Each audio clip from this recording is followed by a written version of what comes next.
بسم اللہ الرحمن الرحیم۔ اس ہفتے ہم انشاءاللہ مضاربہ کے موضوع کو ڈسکس کریں گے۔ تو مضاربہ کے حوالے سے سب سے پہلے تو یہ جان لیتے ہیں کہ مضاربہ ہے کیا۔ تو جو کتاب ہمارے زیر مطالعہ ہوگی انشاءاللہ، اس کتاب کا عنوان ہے اسلامی بینکاری کی بنیادیں، جو کہ اردو ترجمہ ہے an introduction to Islamic finance by Mufti Taqi Usmani صاحب۔ تو اس میں جو ہے مضاربہ کے حوالے سے تفصیل سے چیزیں موجود ہیں، لیکن ہم تھوڑا سا مختلف انداز سے پہلے اس کو سمجھنے کی کوشش کرتے ہیں، اور پھر اس کو دیکھیں گے کہ اسلامک بینکنگ میں جو ہے اس کا استعمال کیا ہے اور کیسے ہے۔ تو امید ہے میری اسکرین آپ حضرات کو نظر آ رہی ہوگی۔ آ رہی ہے اسکرین نظر؟ جی نظر آ رہی ہے۔ جزاک اللہ خیر عبدالغفور بھائی۔ اچھا جی، تو اس میں جو ہے اگر ہم دیکھیں تو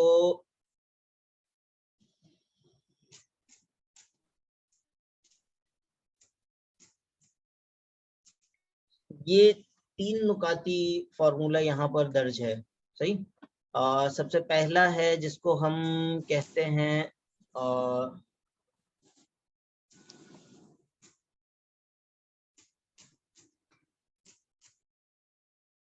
جی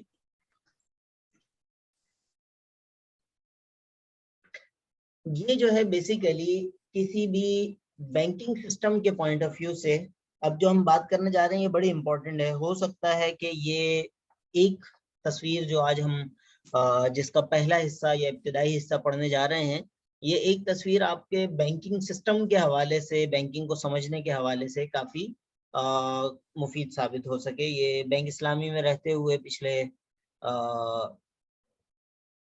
بینک اسلامی میں رہتے ہوئے جو ہے وہ اسلامک بینکنگ ان سلائیڈ ایک ڈیزائن کی تھی۔ اس کا کچھ پس منظر اس طرح ہے کہ وہاں چونکہ اسلامک بینکاری میں اسٹیٹ بینک آف پاکستان کے اسلامک بینکنگ ڈپارٹمنٹ کی طرف سے یہ لازمی ہے کہ جتنے بھی پرماننٹ امپلائیز ہیں، جتنے بھی مستقل ملازمین ہیں، ان کو اسلامک بینکاری کا کورس جو ہے وہ کرنا لازمی ہے۔ تو وہاں پر ایک دن کی فل ڈے ٹریننگ ہوتی تھی نئے امپلائیز کے لیے۔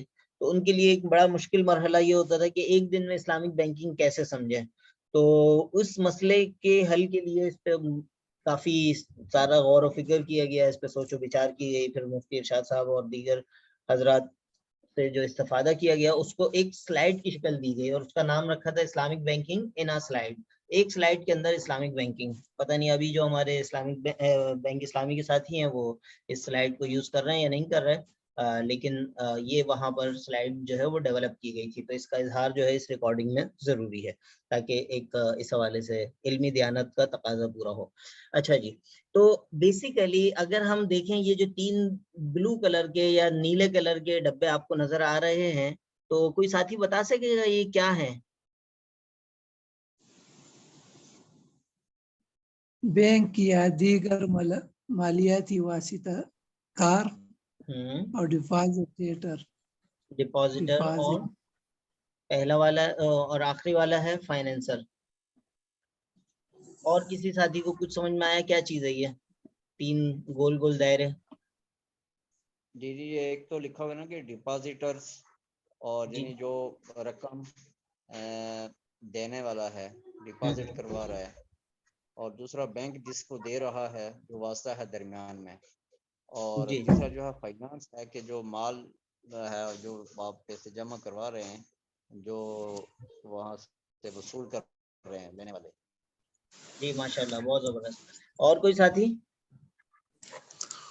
جی میری آواز آ رہی ہے؟ جی یاسر بھائی آپ کی آواز تھوڑی ہلکی آ رہی ہے، اگر آپ کھانا کھا چکے ہیں تو تھوڑا زور سے بولیے۔ اچھا، بیسکلی یہاں پر ایک بینکنگ کے ایک طریقہ کار بتایا گیا ہے کہ دنیا میں 2 طرح کے لوگ ہوتے ہیں۔ ایک وہ لوگ ہوتے ہیں جن کو پیسے کی ضرورت ہوتی ہے، ایک وہ لوگ ہوتے ہیں جن کے پاس ضرورت سے زیادہ پیسہ ہوتا ہے۔ بیسکلی جو بینک ہوتا ہے ان کے درمیان چینلائزیشن کا اور ربط کا کام کرتا ہے۔ صحیح، بالکل۔ اچھا جی، بالکل یاسر بھائی چونکہ بینک اسلامی سے ہی منسلک ہیں اور بینکنگ پڑھتے رہتے ہوں گے تو بہت اچھے انداز میں انہوں نے بتایا۔ بیسیکلی یہ فائنینشیل سسٹم کا ماڈل ہے، یا جو بینکنگ سسٹم کا ایک بیسک ماڈل ہے۔ ہوتا کیا ہے کسی بھی ملک کے اندر آپ اپنے آس پاس بھی دیکھیں گے اپنے افراد کے درمیان بھی دیکھیں گے بعض لوگ ایسے ہوتے ہیں جن کے پاس ان کی ضروریات سے زیادہ پیسے ہوتے ہیں, صحیح. اس میں سے ایک طریقہ تو یہ ہے کہ وہ ساتھی کیا کریں کہ وہ دوسروں کو جو ہے وہ صدقہ کر دیں یا خیرات کے طور پر دے دیں یا قرض حسنہ کے طور پر دے دیں یا کسی اور طور پر دے دیں. لیکن کچھ نہ کچھ لوگ ایسے ہوتے ہیں جن کے پاس بھلے ان کی پیسہ جوڑ کر جمع ہوئے ہوں یا کسی بھی طرح جمع ہوئے ہوں, ان کے پاس پیسے ان کے پاس ایکسٹرا ہوتے ہیں, صحیح. یہ کہلاتے ہیں جس کو ہم کہہ سکتے ہیں, جب یہ بینکنگ اصطلاح میں آتے ہیں اس کو ہم کہتے ہیں ڈپازیٹرز, صحیح. کہ یعنی وہ لوگ جنہوں نے اپنے پیسے بینک کے پاس ڈپازٹ کرانے ہوتے ہیں. دوسرا جو اس میں سرکل ہے, یہ سرکل کہلاتا ہے بینک یا مالیاتی واسطہ کار. انگلش میں ہم اس کو کہتے ہیں فائنینشیل انٹرمیڈیری. یعنی فائنینشیل انٹرمیڈیری کا ترجمہ جو ہے مالیاتی واسطہ کار کیا میں نے, کہ ایسے افراد کے طور پر تو یہ کام مناسب نہیں ہے, شاید قانوناً بھی وہ نہیں ہے, فیزیبل نہیں ہے.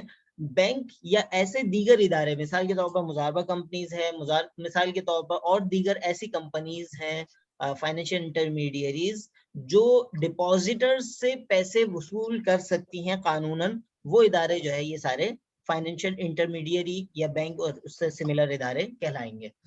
تیسری پارٹیز وہ ہیں فائنینسی, جن کو نام دیا ہے اردو میں اس کو آسان کرنے کے لیے فائنینس لینے والے لوگ کہا ہے, یا اس کو آپ فائنینس سیکرز بھی کہہ سکتے ہیں آسان الفاظ میں.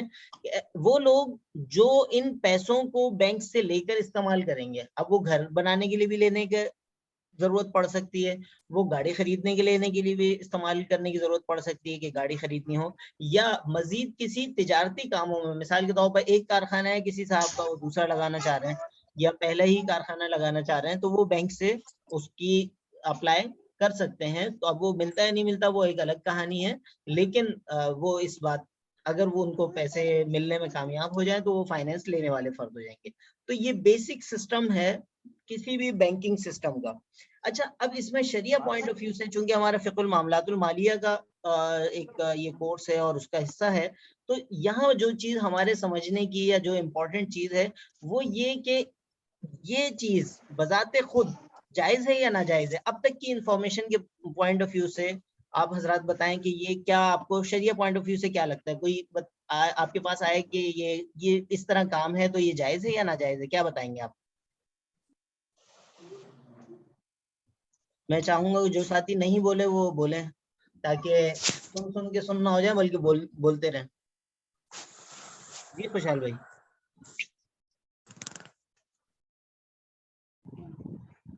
جی سر, اس میں تو ناجائز والی کوئی بات نظر تو نہیں آ رہی ہے. ناجائز والی بات نہیں نظر آ رہی, بہت اچھی بات ہے عبدالغفور بھائی, آپ نے اپنے اظہار خیال کیا. اور کوئی ساتھی؟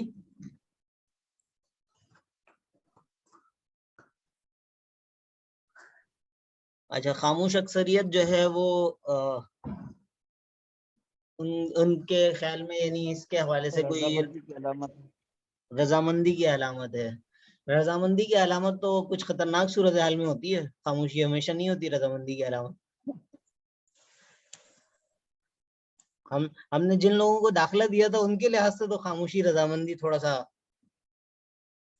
خطرناک ہے. چلیں خیر, تو اس میں جو ہے بذات خود یہ والا کام کہ مختلف جو ڈپازیٹرز ہیں یا مختلف معیشت کے جو مختلف سیگمنٹس ہیں, حصے ہیں, ان سے پیسے جمع کرنا اور ان کو آگے جو معیشت کے اندر دیگر جو ضرورت مند, اس معنوں میں نہیں ضرورت مند کے مستحق معنوں میں نہیں بلکہ معیشت کے اندر استعمال کرنے والے لوگوں میں وہ پیسے پہنچانا, یہ بذات خود شریعہ وائز ممنوع نہیں ہے بلکہ ایک لحاظ سے دیکھا جائے تو یہ مستحسن کام ہے.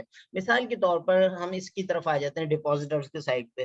ڈپازیٹرز کے سائڈ پہ بہت سارے ایسے لوگ بھی ہو سکتے ہیں کہ جن کے پاس وہ پیسہ تو ہے لیکن وہ پیسہ جو ہے وہ اس پیسے سے خود کام نہیں کر سکتے, خود کاروبار نہیں کر سکتے. مثال کے طور پر کسی صاحب کا انتقال ہوا, ان کی بیوہ ہے, اب ان کے پاس پیسہ جو ہے وہ ہے لیکن وہ خود اس سے کاروبار نہیں کر سکتی, یا کوئی خود ریٹائر ہوئے ان کے پاس پیسہ ہے وہ اس سے کاروبار نہیں کر سکتے. تو اس کے نتیجے میں, یا کوئی صاحب بالکل ہٹے کٹے ہیں لیکن وہ جاب کرتے ہیں, ان کے پاس وراثت سے پیسہ آ گیا, جیسا ابھی میراث آپ نے پڑھی ہے نا, میراث بھی مالیات سے تو تعلق رکھتا ہے, اس میں میراث میں ان کے پاس پیسہ آ گیا لیکن وہ خود جاب کرتے ہیں, وہ جاب چھوڑ نہیں سکتے. یا